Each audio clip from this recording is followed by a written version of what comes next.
Okay, there we are. Thank you, folks, for joining us for our, I'll say, Halloween-ish edition of the Honors Colloquium series. My name is Harry Cashin. I'm the Dean of the Honors College here at A&M-Texarkana, and I'm very excited to be welcoming one of our students, Austin. You can't see Austin yet, he's over inside here. Austin Perry, who is a biology major in the Honors College, one of our undergraduates, and has done a significant amount of research. He's presented his research a few times. We're very pleased that he is giving us this presentation as well. It's called Beyond the Scales, the True Nature of the Copperhead Snake, which I'm interested in, because we didn't have him where I grew up. After his presentation, there should be some time for questions. So yeah, if you want some food and such, it's on the side. If you're here in the room, please go sign in so that we know you're here. And I will get out of the way now and turn it over to Austin. Thank you. Well, let me go ahead and get started.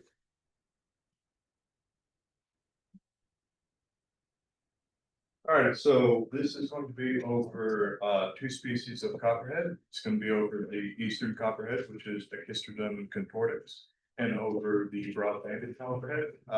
I'll get over it later ranges. We don't technically have it, but we could. So that is just a little interesting part. So the first thing, we have to start with what pit vipers are, because that is very basic start to these snakes. Oh, move the. Yeah, keep the mouse right. Assuming it wants to work with me. There we go. So this is a Western knife-back rattlesnake, and obviously the main defining feature of is the pits up here. What these are is they allow the snakes to see infrared heat. How this is done is there's a membrane right here. It's hard to see with this lighting, but there's a thin membrane which has an ion channel. When this infrared heat comes to pass through this ion channel, it's related through nerves to the optic tectum. In non-mammals, that's going to be their visual processing area in the brain. This allows them, from what we understand, to see a visual overlay on top of some color vision of infrared heat. This is as sensitive as a 600th of a degree Fahrenheit. This is how, for whether something is endothermic, that's who keeps heat in, or exothermic, like cold-blooded animals. This will allow them to see very, very small changes in heat, which allows them to differentiate between their surroundings and what's actually living. We'd like to think our body temperature stays constant. It doesn't. It's always slightly fluctuating, and that's just enough for them to tell something's organic. This also allows them to hunt at night, which we'll go over later. There are times when pit vipers will prefer to hunt at night over the day. So this is a prairie rattlesnake. You can find these starting in Dallas, heading west. They like flatter grasslands. It's not necessarily definitive of pit vipers, but one of the big things to identify them is just this triangular shaped head. The reason they have this shape of head is because of the muscles that are present in the head. So I'll go ahead and get this out of the way.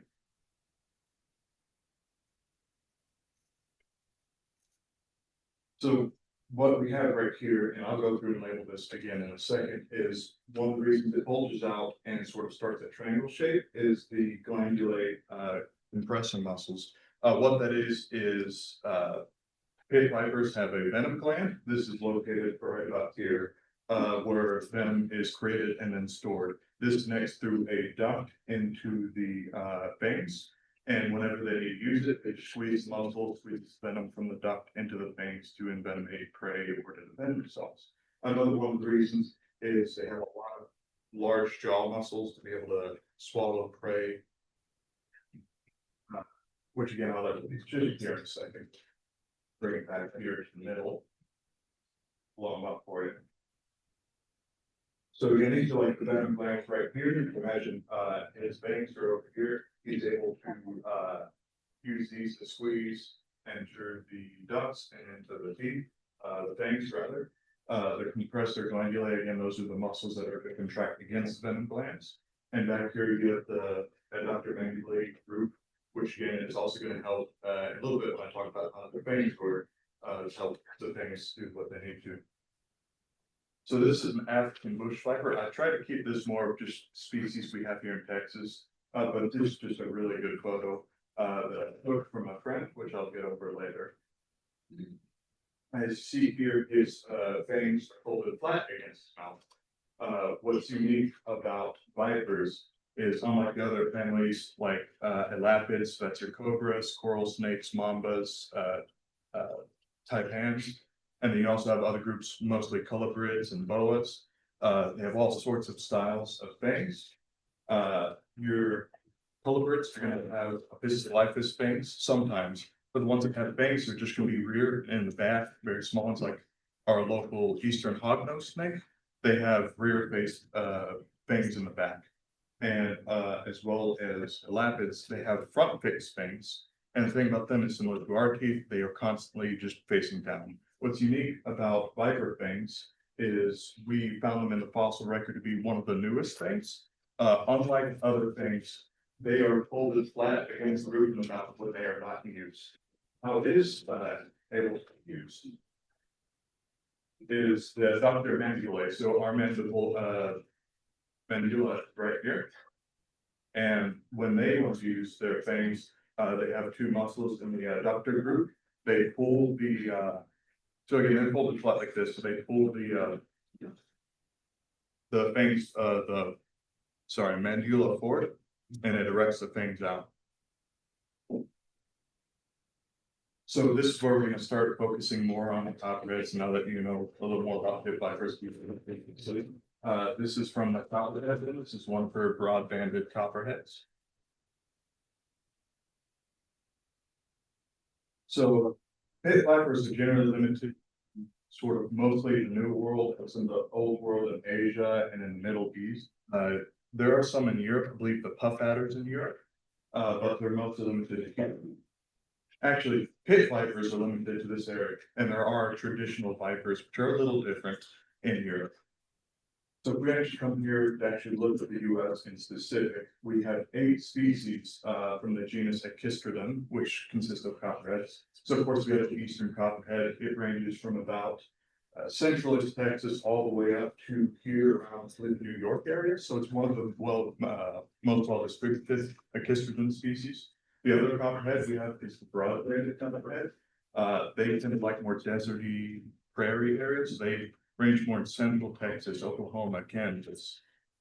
We have the northern cottonmouth, and again, the reason for these names is they're all relative to other species.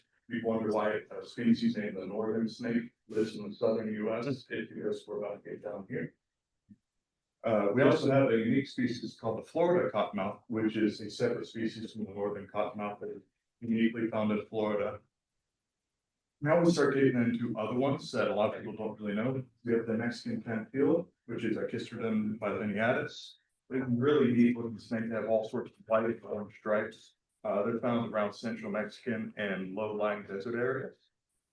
We have the Taylor's pantila, and they're pretty similar. It's usually found in more coastal areas. We have Floyd's moccasin, which is a very rare snake that exists in genus, very small too. They're found in Costa Rica. And then we have the Yucatanian cameel, which is found on the Yucatan. So of those 8 species, we only verifiably have 2 in Bowie County over here, which is the eastern copperhead and the northern cottonmouth. As I mentioned, and I'll get to, we could possibly have Echistrodon lineatus, the broad-banded copperhead, but that has not been verified yet.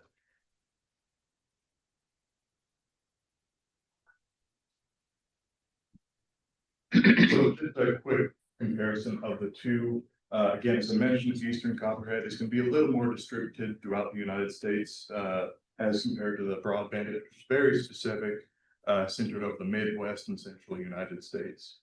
Again, the eastern copperheads are generally more generalists. They're very adaptable to any sort of environments. It's one of the reasons that people run into them so often, is that they can just live just about anywhere. They can eat just about anything. They're not terribly picky, and they'll end up fulfilling ecological niches within their areas. And again, they prefer their sort of flat, open areas to be able to hunt and live. So they're a little more picky on habitat. We will also go over patterns, so don't worry about it too much. One way to distinguish these 2 species outside of genetics, very, very small differences in like caudal scales. It's just the pattern. The eastern copperhead, it kind of looks like a Hershey kiss. And then the broad bands is going to have very wide broad bands that will go over the snake. And some similarities, they're about 2 to 3 foot at most. I've heard of 4 or 5 footage, but they're exceptionally rare. We do have hybrids between these two species, intergrades. It makes an area like this where you have a mix between an eastern and a broadband very difficult to distinguish from each other to the point where nobody even cares to do so, to be honest. And then they can also hybridize with other members of a Echistrodon like the cottonmouths. Let's start with the eastern copperhead over here. So again, we have this individual right here. And as I mentioned, if you look here at these patterns right here, it sort of look like little Hershey kiss cans. And that's one of their defining features, how we tell them apart from Echistrodon like Tingus. And just like little drawing. And then this is a broadbanded copperhead. Again, remember, instead of having that sort of Hershey kiss, it's just the wide bands that stand out over the snake. And of course, this can vary by areas. As mentioned here, Echistrodon like Tingus was originally considered a subspecies of the eastern copperhead. There used to be several species like the Trans-Pecos copperhead and the Osage copperhead, but it was determined that the Osage and broadband are separate species, and the Osage is just a color form, and that I've got it backwards. The Trans-Pecos is a variant of Lycanthus, and the Osage copperhead, which is found around the Dallas area, it's just a color form of Echistrodon contortix eastern copperhead. So this is a baby copperhead. Again, if we go off pattern, this is an eastern copperhead. And so they're going to be born as juveniles or as babies. They are also given live birth to. All pit vipers, I believe, except for one, give live birth to their young. They are born with a sort of yellow or I noticed in cottonmouths, sort of a chartreuse green tail. And the reason I have this is one of the favorite meals, which we'll get on later, for these young copperheads, the cicadas. They love them. And what they'll do is they'll use that tail and sort of stick it up and it'll sort of just move it around until something comes to look at it and they'll eat it. Which I mentioned here. Once they're about a year or two old, they will just sort of fade out. Once they've gone through about 4 or 5 shed cycles, they'll lose that color. But I've seen rare instances where individuals still do have that, 5, 6, 7, 8 years into their life. So this is the silly one.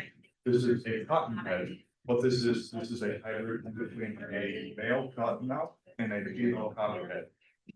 These hybrids, since the two species are closely related, are fertile too. So it's really funny. I've heard from breeders, usually happens they do actually keep their genetics. So they still remain hybrid cottonheads even as they breed with each other. So the first thing I have to say is that again here, this has only been documented captivity. We have not yet found one of these in the wild. And one of the issues is, first of all, cottonmouths, both species tend to be a little bit larger than copperheads. And to be honest, if you put those two together, 99 times out of 100, they'll eat each other. So to get into the fall months, very difficult. That's just Sarah Johnson. I know what scares a lot of people about cottonheads, crazy scientists creating new snakes is, what are we going to do about the venom? I mean, this is a brand new snake to the world of science. What about the venom? As far as we're aware, there's not a lot of research. I'd love to do research on it. We don't know anything about their venom, but we do know that it should be very vulnerable to the parents, not some crazy killer snake. It's going to be treated by profab, so it's again an easily treatable life.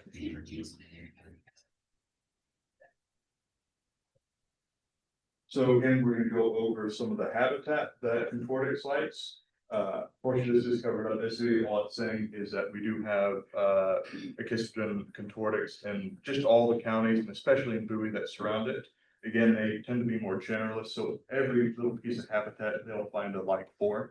Again, as I mentioned, I believe the broadband, they only range as far east as Cook County, right by Dallas.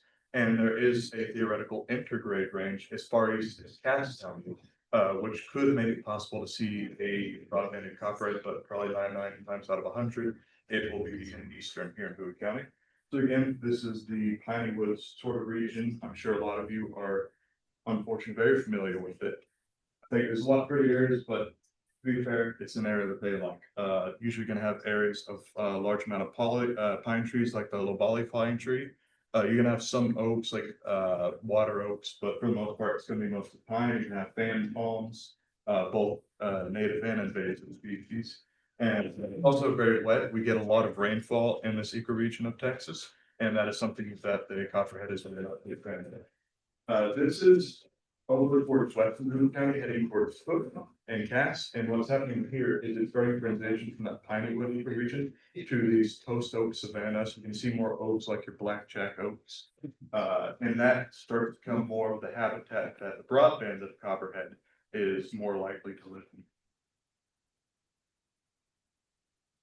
All right, so as I mentioned earlier, they have a good reason for wanting to be able to sleep at night. During fall, spring, and usually winter, they are diurnal. They will be active during the day. They'll wake up, maybe bask, they get the body heat back, maybe go hunt or sit around and wait for something and just go hide for the rest of the day and hide throughout the night.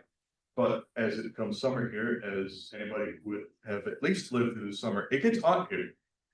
They don't like it either. They tend to overheat since they cannot control their body heat themselves, more or less. So that time they become nocturnal. They will only come out at night to forage, which is usually during those low light hours is when you're going to notice copperheads the most in the summer, or a lot of snakes, really. Most of them do become nocturnal during that time. Just as any other reptile would, they brumate in winter. It's similar to hibernation, except it's not like a full deep sleep. They just become simply less active and have less metabolic processes. They will still hunt once in a while. They still do come out to either bask to get their body heat up or to drink, or for the most part, they're somewhat inactive during winter. They tend to, if they can, they will return to the same burrow every year, and usually they'll nest with other copperheads to help with body heat. They will also nest with other species, such as rattlesnakes, king snakes, water snakes, anything else that is just in the area. This is less of like a sort of wanting to do it, more of like that roommate you have to share with because it's the only way you can pay rent. It's just hibernaculum is limited sometimes, so multiple snakes might have to go into the same place. So they just tolerate each other as far as winter goes. As mentioned again, they will bask on the warmer winter days to keep their body heat up. And here is from again the Copperhead. Then you get two individuals in the same stump on a winter day, just relaxing and doing whatever it is they do during the winter. So again, we have two individuals right here. I believe those are actually the two same individuals you just saw in the stump. Male copperheads are able to reach their sexual maturity in around 2 years of age, while females, I believe it's about 3 years of age, is what one of my resources said.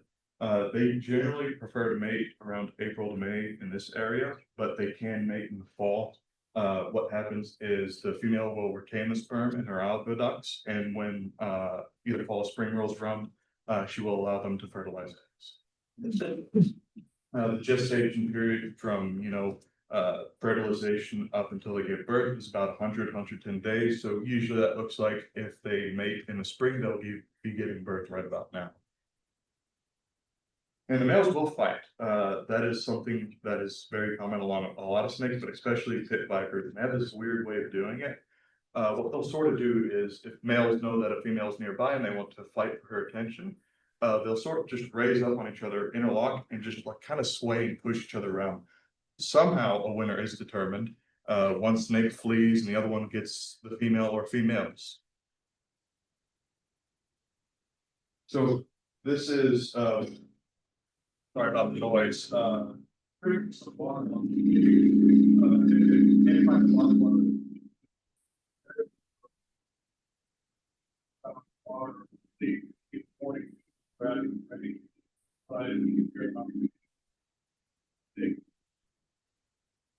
Here we have one. This fearsome little man right here has found a cicada. So these are terrifying predators. As you can see, he's moving at this ultra fast speed, and the cicada just can't keep up. And cicada has no idea he's there. He's sneaking up on him. Sooner or later, he'll eat them. Maybe he won't. Reptiles have this sort of thing where I know they like to look at food for a while. Like, when you're alive, think you're alive from it. You look yummy. And so now we'll go in for it. Are you okay, Mr. So, as I mentioned, these snakes, even though they are generally, again, redundant, generally generalist, they tend to fill many ecological niches within their areas. One of the papers I read while researching these snakes is that in a Colorado forest, copperheads are the main predator of the red squirrel, which are populated in the area. So they're the main ones that keep that population down. Again, as mentioned, especially for juveniles, they love cicadas. I'm all for it. I think cicadas are annoying. Another thing they'll eat other reptiles and amphibians. Let me go ahead and get this moved out of the way real quick. Sorry about the interruption. Anyways, they will eat other reptiles. Here we have a little newt. I believe this is one of our native species, the brown newt. They'll also, of course, eat small mammals, especially larger individuals. Again, they're not terribly picky. If it walks in front of them, they'll get it. So, obviously, being important, many things depend on eating them as well. This isn't just a matter of what does a snake control, also what controls a snake, what benefits from the snake being around. Obviously, the big one is birds. A lot of birds of prey, your eagle, your hawks are going to love these copperheads. Same here with larger mammals, raccoons, some canines, and felids like bobcats and coyotes. If they find one and they think they can get it, they will try. Obviously, other snakes will predate them. This is a speckled king snake, one of our native species. And it really, one of the reasons that a lot of snakes eating snakes gravitate toward vipers is most snakes, like colubrids or elapids, they are active hunters. They will move constantly to go try to find something. Pit vipers tend to be ambush predators. They will just sit still until something comes back. So they get really fat. And it just so happens, you know, as a snake, when they're trying to eat something whole, you have to eat it a certain way so the hands get folded in, or just to make sure everything goes down. But, you know, if you're snake eating a snake, you don't have to worry about that. It's just an easy meal straight down the patch. This is also a big predator of copperheads. So the shovel is a species used in conjunction with humans. The humans have a communal relationship with them, and that they will use them to kill copperheads. But realistically speaking, people do account for a lot of copperhead mortality through both directly killing them or pursuing them, as well as road fatalities in conflict zones where development is occurring. So we'll talk about the venom as well. Second here. Their venom is mostly cytotoxic and hemotoxic. What that means is here for the cytotoxins such as your serine venom metalloproteinases, and I believe that's just it for these cytotoxins. What they'll do is they'll destroy tissue and cell walls and cause cells to lyse. That is a big problem. Cells can go into apoptosis, where they will program in cell death. They'll seal off certain parts of the cell that could be toxic to the organism, so that the body, like the liver and whatnot, can deal with that later. The issue with obviously causing cell death is that all these toxins are also released on top of the tissue being destroyed, which results in a lot of swelling and edema. This is the primary component in copperhead venom. But copperhead venom is also hemotoxic to the blood. What hemotoxins do, they will destroy red blood cells, and they will, another unique thing is they will completely overwrite the clotting factor. How this is done is the, phospholipase. That's one of them. What it will do is it's sort of a double agent, obviously named phospholipase. If an enzyme ends in ACE, they're really going to hydrolyze something. And then phospholipid, what it does is it goes through the phospholipid bilayer, the part of the cell that surrounds the cell, and it will just break all the bonds and cause lysing. But another thing it will do is it will cooperate with the snake venom metalloproteinases to be able to cleave fibrogen off of platelets and act as fibrogen. And obviously, since it's not, anytime these platelets try to clot, they will form weak clots. So of course, as humans, we don't have to worry about the hemotoxic factor of copperheads, but for small mammals, this causes massive internal bleeding and persistent bleeding since they are unable to clot their blood. They also do have a neurotoxic property to them, but unless you just so happen to be allergic, it almost never affects humans. Your main worry is hemotoxic and cytotoxins, which is also why they're one of the most painful bites, because your body breaking down is not a wonderful feeling. So LD50, this is why PETA hates us, by the way. It is a test in which we take generally lab rats and we kill a bunch of them. And what we do is we give them an X amount of substance and determine what amount is causes 50% of our population to die.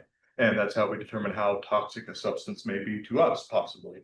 Granted, as far as I'm aware, nobody's a mouse in here, so it's not the best test. So there are alternatives to it that we're trying to come up with, but this is something we generally use. And we use it in milligram per kilogram. And one of the studies that I found, there was one study found that they had an LD50 of about 10.5 milligram per kilogram. To somebody like me who's a 85 kilogram person, that'd be a lot of venom needed to be at least 50% fatal. This is through intracranial injection. All of these will be through intracranial injections. So again, I start off this tiny little thing, and I promise it is because I saw the font side. What we move on next is the pygmy rattlesnake. They have almost twice as toxic as that, 6.84 milligrams per kilogram. Move on to the sibling of the copperhead, to the cottonmouth. They're at 5.11 milligrams per kilogram. And one of the most dangerous viperous species in Bowie County is the timber. The reason I'm calling them canebrake is previously the canebrake, the southern populations of timber rattlesnakes and the northern were separate species, but it was determined they are the same species. But we still give them their own separate name just because the southern population has been proven to have more toxic venom.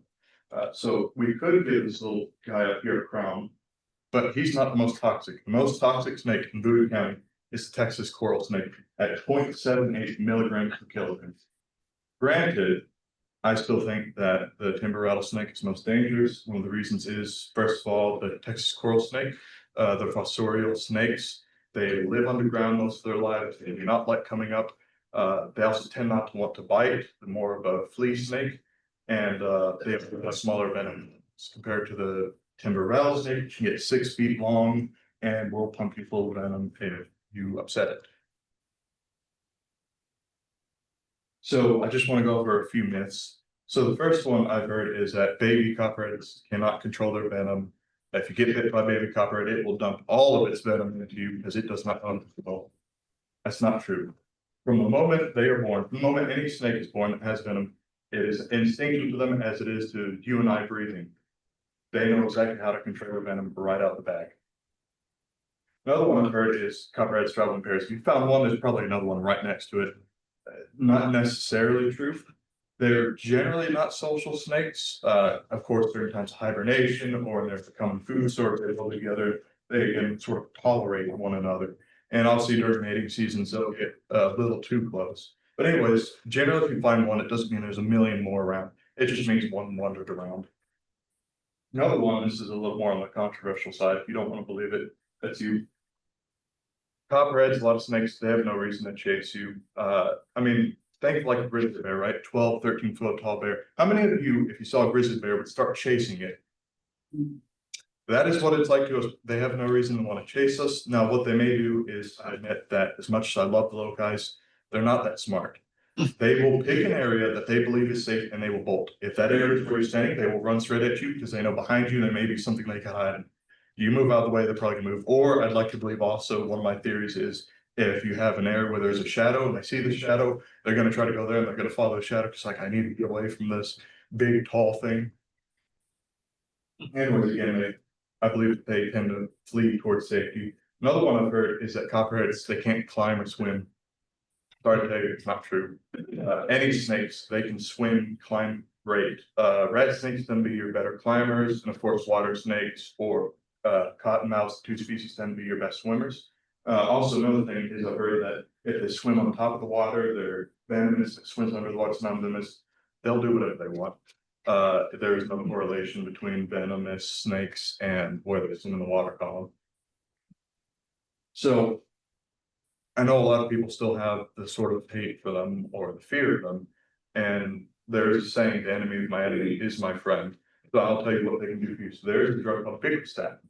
So outside of antivenom, obviously snake venom has other uses in the medical field. So on an average, every year, 5 people die of a snake bite. Very uncommon deaths.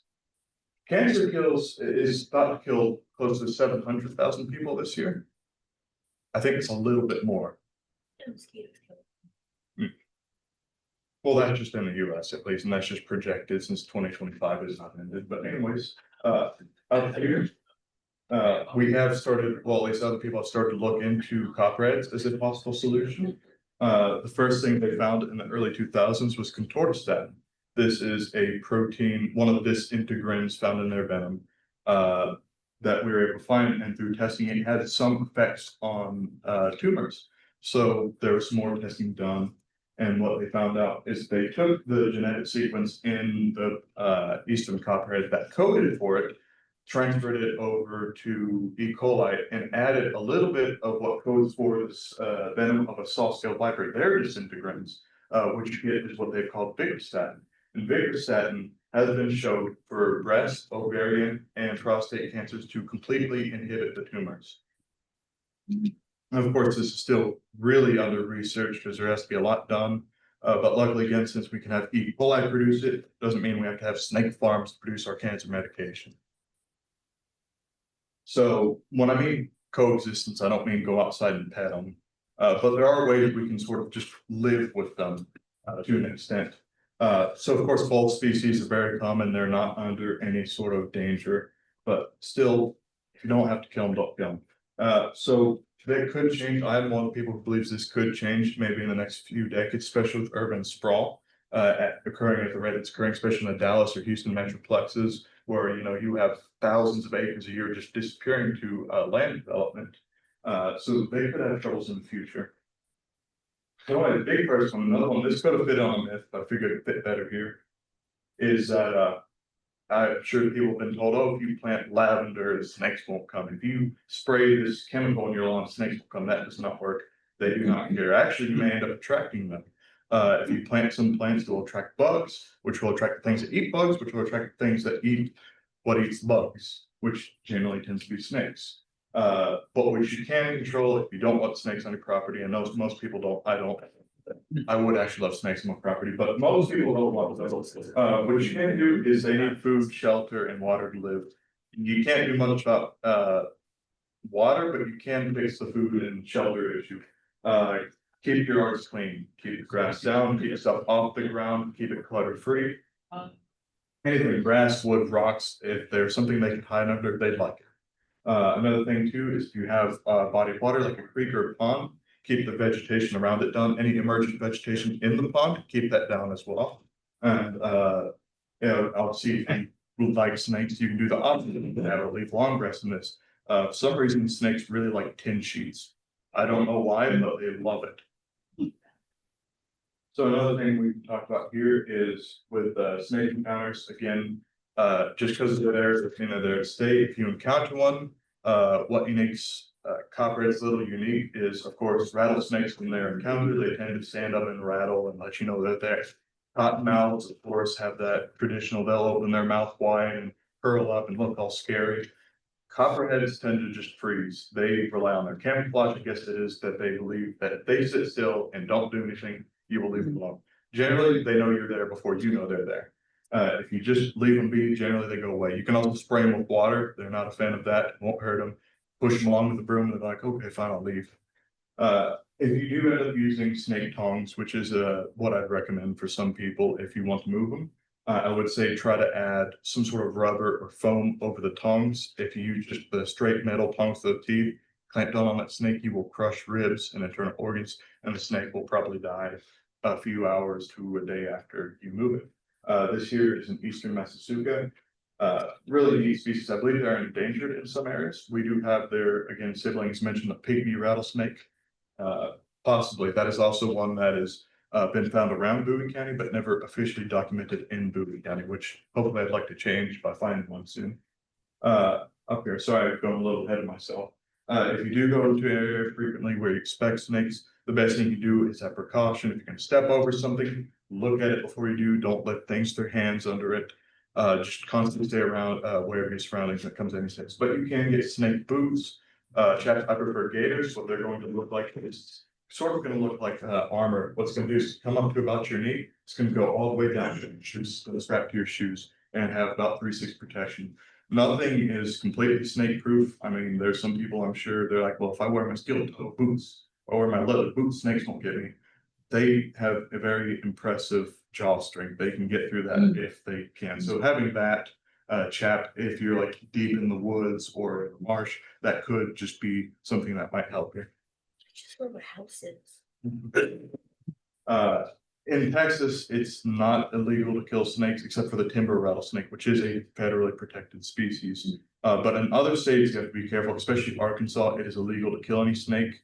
And it sounds like a small thing, but if you are caught and it is determined you have done it outside of needing to, which again, it's understandable. People have kids, pets, you don't want them to get bit. As much as I brought up earlier, these are generally the least significant of significant snake bites. They still can cause harm. You could lose a limb or somebody could lose their life. If you have to, no sweat about it. But most bites do occur because people are trying to kill them. Almost, I think 75% of bites occur because somebody was purposefully messing with a snake. Anyways, if you do kill one outside of protection and it was determined, you can face massive fines. I believe for like the eastern indigo snake, which is endangered, in Arkansas, I believe the fine is $80,000 for killing one, or federal prison. So this is just one of the people that helped me with this, with some of the photos. She is named the Copperhead Den on Facebook. She lives in about South Central Texas. She has this ranch dedicated to broad-banded copperheads. And these are how I was able to get a lot of my photos to use. Additionally, here in Texarkana, local Brook Owl, she houses a bunch of exotic vipers, including the cottonhead, which I could not find. This is one of my favorites. This is a blue insularis. It's a small pit viper from Africa. I mean, like 12 inches. They do get bigger. This one, a smaller individual, beautiful. Actually, these are from East Asia, so China, Taiwan area. This is again the African bush viper, same individual. This is a Western diamondback rattlesnake. This one is a cross between an albino individual and a leucistic called a buttermilk. I will say it's hard to see here, but you will see my reflection. You won't see it up here. Glass stays closed on that. And this is a speckled rattlesnake, tiny little rattlesnake that is found around the Arizona, New Mexico area. Like them, they look like cookies and cream. Anyways, use my sources if this is something you'd like to look at. And on the table here next to Dallas, there are some books. Can't have them, but if you want to take pictures of them to look at later, these are some of the references I used in their really neat books. Some more references here. And that is it. All right, thank you all. So you said that a mix between a female copperhead and a male cottonmouth creates an offspring of a cottonhead? Yes. What if it was the reverse with a male copperhead and a female cottonmouth? It would look about the same, but they are called coppermouths instead. So it's just a reverse silly name. I meant to say one of the ways to distinguish. I kind of wanted to put some similar species, but for time I didn't get around to it. There's similar looking species of the species water snake, which is Midland water snake. That looks similar. We have the eastern hognose that can look similar, but the biggest mix up is the cottonmouth, believe it or not. Generally the color morph of a cottonmouth is black, but it can also be brown, and they will have similar patterns, especially to a broadband. And just one of the ways is that the eastern copperhead has sort of this very smooth pattern, while the cottonmouth, you can see those keeled scales. It looks very pixelated, and they have these bullseyes in front of these dots. And on the cotton heads and copper mouths, they will have a mix of those patterns. Okay. I know we're right up against one more or less, so if you have to go, feel free to first. If you do have some more questions, we might be able to keep Austin here for a bit longer.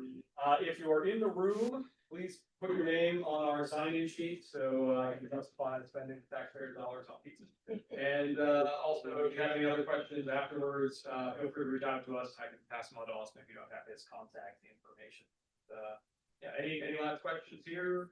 Yeah, on the myths you were talking about, they travel in pairs. I had heard that about cottonmouth or moccasins. Yeah. And also about long fingers. Well, I've heard that traveling pairs is safer for law enforcement, but as far as, it's not really my area, as far as cottonmouths go, they are doing that. I've also heard them cottonmouth mating balls, that's not really a thing either. Again, most pit vipers tend to be solitary. There are two things that one could possibly see when it comes to the so-called mating balls. Is one, males fighting, and we'll sometimes have 4 or 5 males wrap up against each other, waiting and however they determine the winner. And another thing is water snakes are highly social, and water snakes, even if they look very similar to the cottonmouth, and even the copperhead, some species, and they will have mating balls, but they are completely non-venomous. He's- Do they come in, most of the photos you showed, or all of them, you showed, a lighter more than the one that killed in my yard. Yes. And, since that time, I told yard people, state's going to me, and I'm below you, to leave alone. But, I was wondering about, address that. Yeah, they have all sorts of color morphs. So again, one of the reasons we thought there were multiple species is the color morph, depending on the habitat and the genetics, can vary wildly. You have more in the broadband, but even in the eastern, around here, you have some darker leaves as followers, and so we might have some darker colored copperheads. As you move closer to Dallas, and you get more red clay and flat prairies, they tend to take on more of a brownish copper color. And as moving broad bandeds, they definitely have that copper color, but they can also get really dark. Honestly, cottonmouths are usually the most dimorphic when it comes to colors. They can be pitch black, they can be like a light brown, they can be everything. And This stuff from you, I'm telling you, it, you know, people that are talking about that. It was you. Dan, no question? Yeah. Yeah. How do I get enough venom to determine that it can be medically significant? Yeah, so they'll milk them. What they'll do is they'll have a cup with a piece of saran or something over it, a sterile piece of saran, and you'll hold the snake by its mouth. It's kind of look rough looking. You'll hit it down in the cup, squeeze their venom glands, get all the venom out. Venom's collected in the cup, and we're able to take that venom, directly inject it, and again, once 50% of the population dies, that is deemed LD50. Okay, well, I think we will call it there, and then if we have further discussion afterwards, that's fine. Thank you, hold on, also, to another round of drawing. You know, these folks, I will go ahead and get this posted on our YouTube channel, so you can watch it again at your leisure. And if you want to reach out to us and ask Austin more questions, just let us know, yeah.